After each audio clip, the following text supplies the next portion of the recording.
أعوذ بالله من الشيطان الرجيم. بسم الله الرحمن الرحيم. الحمد لله الذي أنعمنا بنعمة الإيمان والإسلام والإحسان وفرض الله تعالى علينا بالصلاة والزكاة والحج والصيام. أشهد أن لا إله إلا الله الملك الحق المبين وأشهد أن محمدا عبده ورسوله صادق الوعد الآمين. اللهم فصل وسلم وبارك على هذا النبي الكريم والرسول العظيم وسلم تسليما كثيرا على سيد المرسلين سيدنا محمد وعلى آله وأصحابه ومن تبعهم بإحسان إلى يوم الدين. Ma'asyiral muslimin rahimakumullah, usikum wa nafsi bitaqwallah faqad fadal muttaqun. Ittaqullaha haqqa tuqatihi wa la tamutunna illa wa antum muslimun. Wa'lamu anna hadhihi dunya faniyah wal akhiratul baqiyah. Faqala Allah Ta'ala fi kitabil karim, a'udzu billahi minasyaitonir rajim, bismillahirrahmanirrahim. Ya ayyuhalladzina amanu taqullaha haqqa tuqatihi wa la tamutunna illa wa antum muslimun. Summa qala Allah Ta'ala aidha fi ayatil ukhra, bismillahirrahmanirrahim, yarfa'illahu alladhina amanu minkum walladhina utul ilma darajat. Sadaqallahul adzim. Summa qala Rasulullah sallallahu alaihi wasallam, ittaqillaha haitsu ma kunt wa atbi'is sayyi'atal hasanata tamhuha wa khaliqin nas bi khuluqin hasan. Wa sadaqa rasuluhun nabiyul karim wa nahnu ala dzalika minasyahidina wasyakirin walhamdulillahi rabbil alamin. Wahai orang-orang yang sudah beriman, tingkatkanlah ketakwaanmu kepada Allah sebenar-benar takwa, dan janganlah kamu dihampiri kematian kecuali kamu dalam keadaan sudah berserah diri kepada Allah. Surah Ali Imran ayat 102. Allah meningkatkan derajat orang-orang yang beriman dan meningkatkan derajat orang-orang yang berilmu setelah beriman lebih tinggi beberapa derajat. Surah Al-Mujadilah ayat 11, firman Allah dalam Al-Quran. Lalu kedua ayat ini saya liniarkan dengan satu hadis yang sangat populer. Takwalah kamu kepada Allah kapanpun dan dimanapun, tidak mengenal waktu dan tempat. Dan apabila kamu ada melakukan perbuatan-perbuatan yang salah dan tidak baik menimbulkan dosa, iringi dengan banyaklah berbuat kebaikan-kebaikan. Niscaya itu akan menghapus kesalahan dan dosa-dosamu. Hadis sahih riwayat Bukhari dan Muslim. Maha benar Allah dan benarlah Rasulullah. Jamaah salat Jumat Masjid Al-Raudhah yang saya hormati dan insya Allah semua kita dirahmati, diberkahi dan dimuliakan Allah Subhanahu wa Ta'ala. Bersyukur kita kehadiran Allah Subhanahu wa Ta'ala hari ini 19 Syawal 1443 Hijriah, 20 Mei 2022 Miladiah. Kita kembali dapat hadir di masjid yang mulia ini, Masjid Al-Raudhah, untuk menunaikan kewajiban kita melaksanakan salat Jumat yang hukumnya fardu ain dan satu paket dengan khutbah yang tidak terpisahkan, sehingga mendengarkan khutbah dan salat adalah dua hal yang tidak bisa diabaikan dan dipisahkan. Dengan tema mempertahankan takwa yang hakiki bersama khatib saya Buya Associated Profesor Dr. K. Haji Amir MSMA MBA PhD. Mengiringi rasa syukur ini, mari kita ucapkan salawat dan salam keharibaan junjungan kita Rasulullah Muhammad sallallahu alaihi wasallam. Allahumma salli ala Sayyidina Muhammad wa ala ali Sayyidina Muhammad. Takwa adalah kualitas diri seseorang yang beriman, berilmu dan beribadah serta berakhlakul karimah.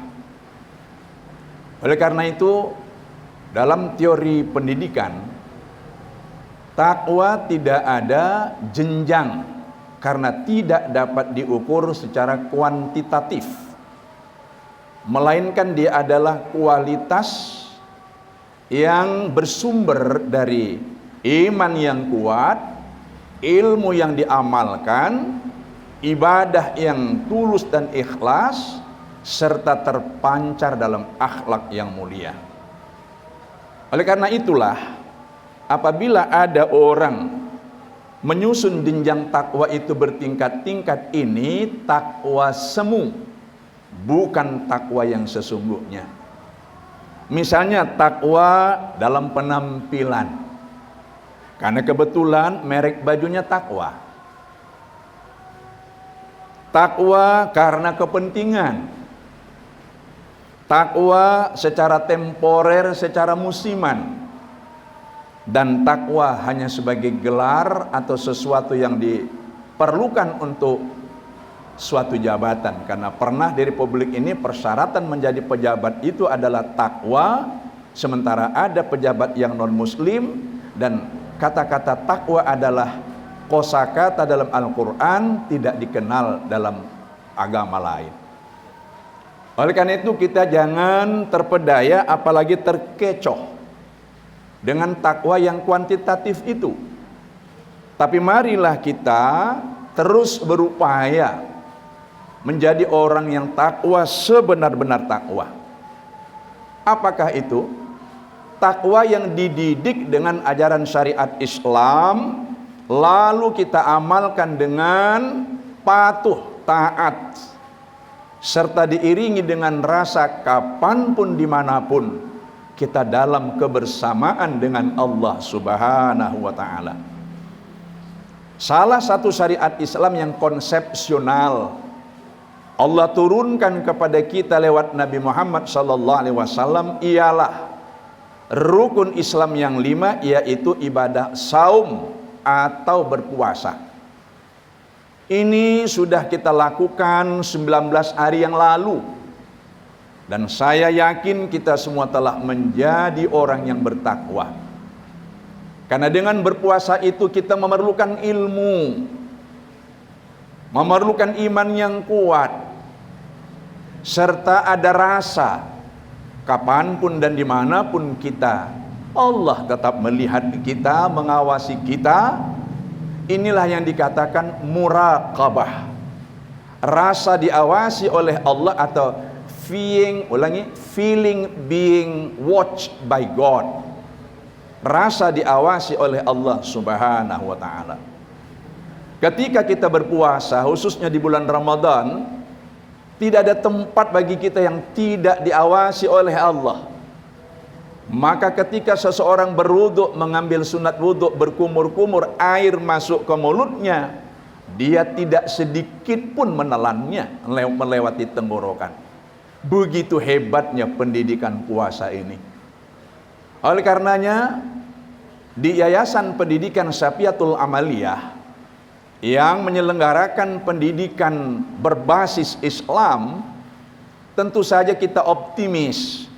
Tidak pun di bulan Ramadan, dengan pelajaran agama Islam, khususnya PAI, pendidikan agama Islam, terutama ilmu akidah, akhlak, fikih dan tauhid, insya Allah kita menjadi orang yang takwa sebenar-benar takwa.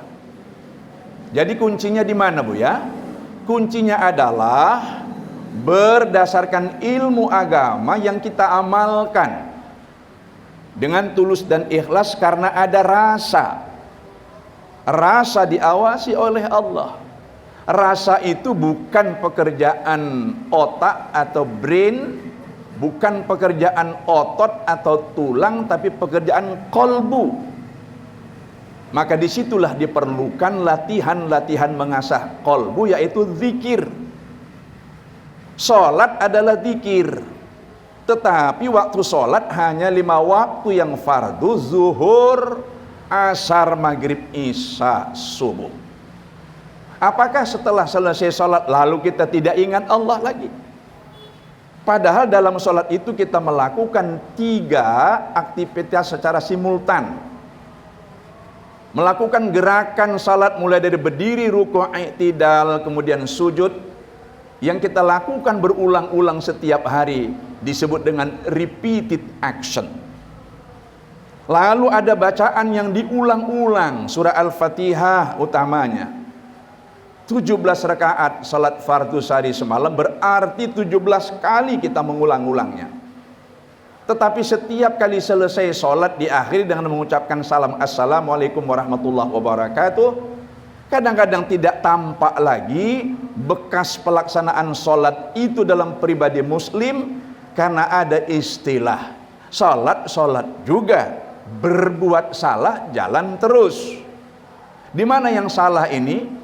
Yang salah ialah karena salat itu dikerjakan hanya dengan fisik dan lisan, padahal hati ikut mengerjakan dan tidak ada batas hati ingat kepada Allah hanya pada waktu selesai mengucapkan salam saja. Oleh karena itulah jamaah Jumat yang mulia, ayo kita latih hati ini dengan cara berzikir kepada Allah, yang artinya mengucap, mengingat dan merasa. Kalau merasa berarti tidak diucapkan tapi ada dirasakan. Merasa berarti di hati. Ayo kita asah hati kita dengan rasa bahwa Allah itu maha melihat dan maha mengetahui serta maha mengawasi kita. Untuk ilustrasi khutbah ini sebagai bagian akhir dari khutbah yang pertama, saya sampaikan kisah singkat seorang pimpinan rumah tarekat ingin mengangkat mursyid pelanjutnya. Ada 3 yang masuk nominasi. Lalu beliau berkata, saya beri kalian 1 ekor ayam, lalu kalian potong ayam ini di tempat yang tidak ada yang menyaksikannya. Maka ditunggu keesokan malam, datanglah ketiga mursyid, calon mursyid kiai pilihan ini. Yang satu mengatakan, Pak Kiai, saya sudah potong ayam itu, nun jauh di ujung kampung, tidak ada yang melihat. Yang satu lagi mengatakan, saya sudah memotong ayam itu di dalam kamar yang saya kunci dan gelap, tidak ada yang melihat. Tapi satu di antara kiai calon mursyid itu mengatakan, saya bawa kembali ayam ini kepada Pak Kiai karena saya tidak bisa memotong ayam ini di tempat yang tidak terlihat, karena Allah maha melihat dan tidak ada tempat yang tidak dilihat oleh Allah. Tentu saja kiai yang terakhir ini sudah berhasil melaksanakan pendidikan qalbu, yaitu merasakan betapa Allah itu maha melihat, tidak hanya secara saintifik ilmiah berdasarkan akal, tidak hanya secara amaliyah berdasarkan kegiatan fisik, tetapi kesemuanya itu disempurnakan dengan kegiatan hati atau qalbu. Mudah-mudahan pendidikan di Yayasan Safiatul Amaliyah ini tetap mewarnai dengan pendidikan qalbu, artinya menghidupkan hati selain mencerdaskan intelektualitas, akal pikiran, dan menterampilkan fisik agar para santri atau siswa-siswi kita menjadi cekatan, terampil dan handal sehingga berguna di muka bumi ini, baik di dalam negara, di luar negara yaitu secara internasional maupun untuk agama dan bangsa. Mudah-mudahan khutbah ini meresap di hati kita dan dapat kita amalkan. terima kasih, mohon maaf. Bismillahirrahmanirrahim. Walau anna ahlal qura amanu wattaqau lafatahna alaihim barakati minas sama'i wal ard walakin kadzabu fa akhasnahum bima kanu yaksibun. Sadaqallahu adzim. Apabila beriman dan bertakwa penduduk satu negeri, Allah limpahkan barokahnya dari langit dan bumi. Tapi kalau mereka ingkar kepada Allah, azabnya sangat pedih. Surah Al-A'raf ayat 96. Barakallahu li wa lakum wa ma fil Qur'anil azim wa nafa'ni wa iyyakum bima fihi minal ayati wa dzikril hakim. Aqulu qawli hadza wa nastaghfirullahal azim li wa lakum wa liwalidayya wa liwalidaykum wa lisairil muslimin wal muslimat wal mu'minin wal mu'minat fastaghfiruh innahu huwal ghafurur rahim.